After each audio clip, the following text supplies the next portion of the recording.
It's a pleasure to see all of you here today.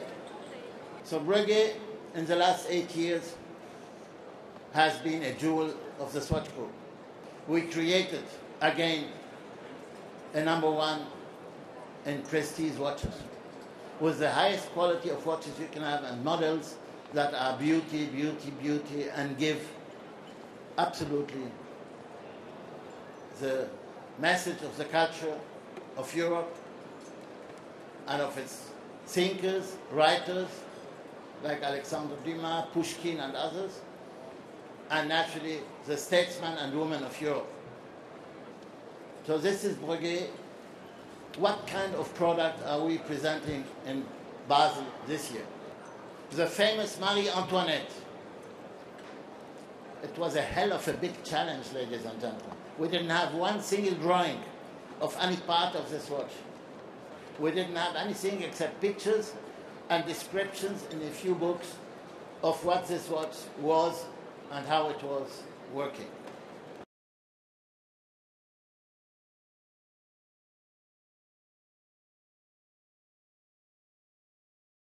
Okay, we win with Marie Antoinette, come on.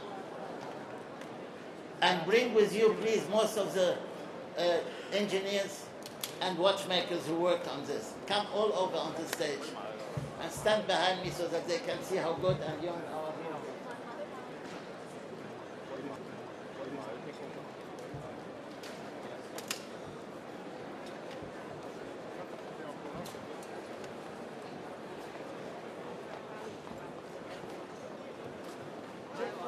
And now, if I push a secret button here, then this thing goes up,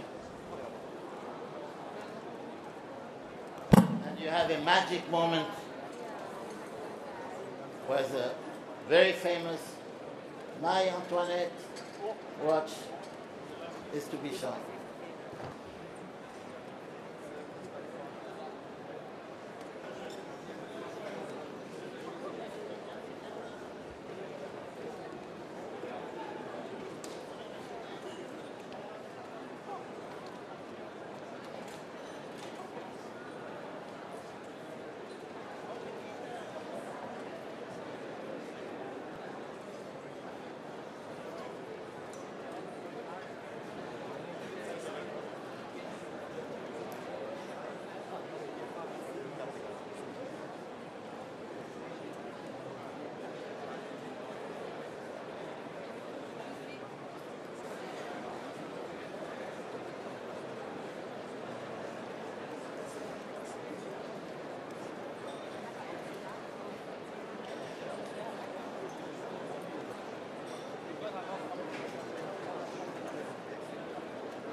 Ladies and gentlemen, what we have shown you now is the real Swiss art of making prestige watches with all the environment.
géométrie d'école. Voilà. Et on va sur la Marie-Antoinette. On monte à Marie-Antoinette. Alors, si on prend là, on voit la forme du thermomètre. C'est plutôt ici. Il faudrait corriger, non? C'est intéressant le rapport entre les deux. Je pense qu'il le met dans la même position. Ah, alors là, on a le thermomètre là, qu'on retrouve ici, là, qui a la même forme. Ah oui.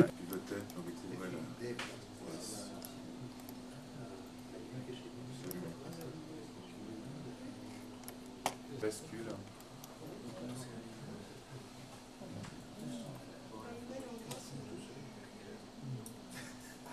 Là, on va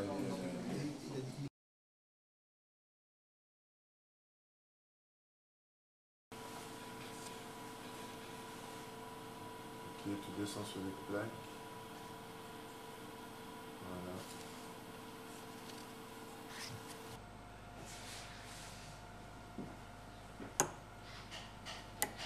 Au milieu, là, c'est arrivé. Voilà, là, c'est bien.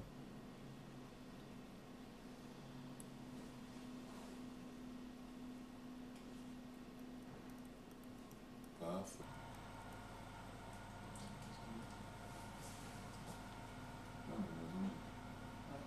On tourne complètement. Encore une fois à l'envers.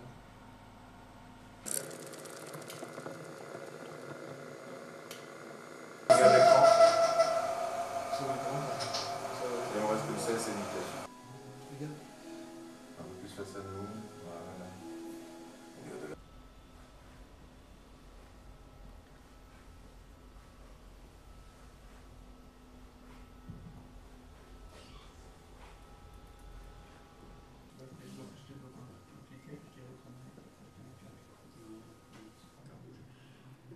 Quand tu as les arrêtages, quand il y a un choc, c'est les arrêtages qui pètent, ça continue déjà jusqu'au bout. Les ressorts de ces breaks. On a un petit peu sur la...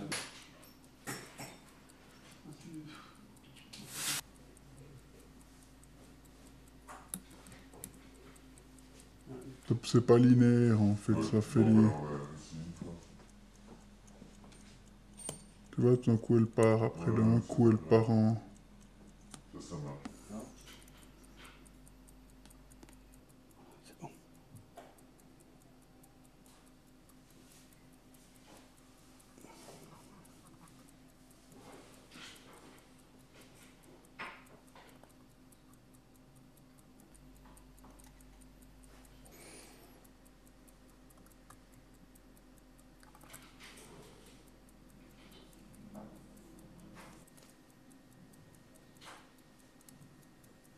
Voilà.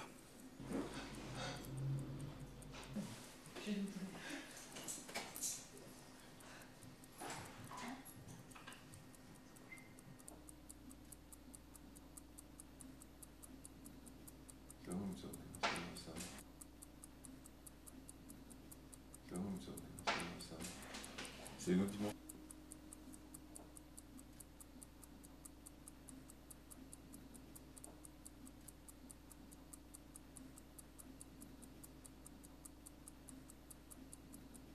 C'est vraiment une sorte de... C'est une autre dimension.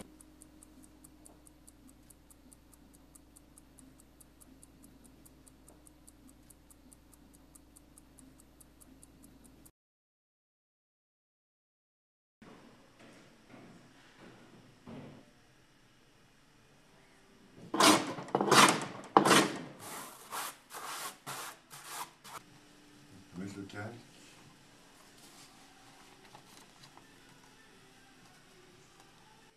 Est-ce qu'on est net? Oui. Ouais. Je le refais une fois. Okay. Ouais, j'ai oublié.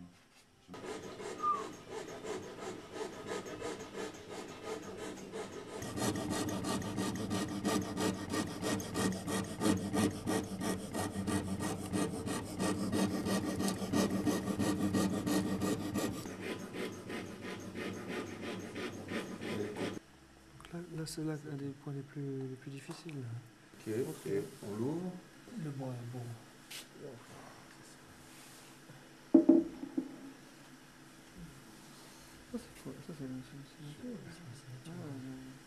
Ici, les ombres et tout. Pour donner bien une Montre-toi le coin où tu t'es le plus emmerdé. Dans cette zone-là. Ah ouais. C'est blanc là aussi. Dans c'est blanc. Là.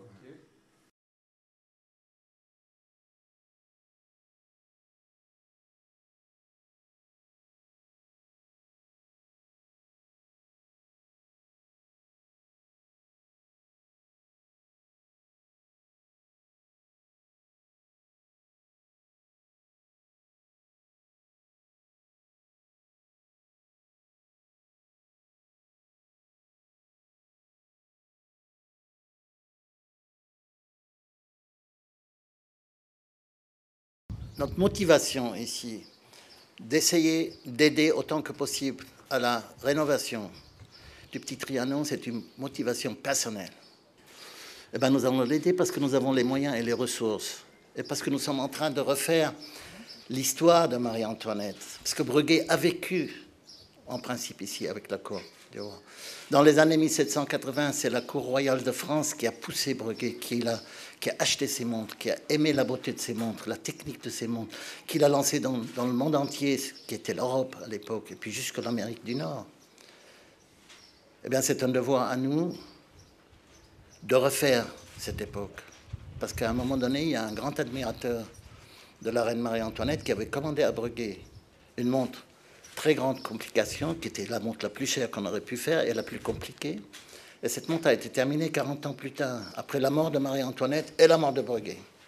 Et c'est dans ce contexte de refaire cette montre qui était unique que nous sommes en train de refaire avec des photos que nous avons de l'ancienne époque. Nous n'avons pas les plans, avec nos maîtres horlogers pour montrer combien nous pouvons le refaire. Ce n'est pas la première montre que nous refaisons chez Breguet, que nous avons réfléchi à la demande de Mme Albanel, parce que nous voulions lui acheter, vous allez écouter l'histoire, les bois du chêne pour faire des écrins. Et bien, ils nous ont dit, pourquoi acheter seulement le bois des écrins, pourquoi vous n'achetez pas tout? Mais je voudrais quand même que vous ne soyez pas inquiets, nous n'avons pas acheté le petit Trianon.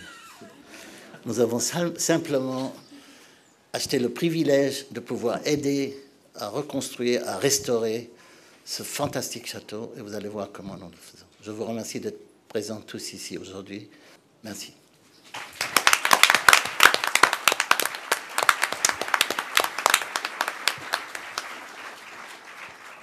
Toute l'histoire a débuté, bien entendu, au XVIIIe siècle, mais également aujourd'hui, c'est-à-dire avec la visite un jour de deux des employés de Breguet qui avaient vu une émission télévisée sur le chêne de Marie-Antoinette qui était tombé à la suite des grands orages et des sécheresses. Et ils ont eu l'idée magnifique de dire, mais puisque nous faisons une montre Marie-Antoinette, pourquoi ne pas la mettre dans un superbe écrin qui serait une partie de ce chêne sous lequel Marie-Antoinette aimait se reposer. Voilà ces précisions. Merci.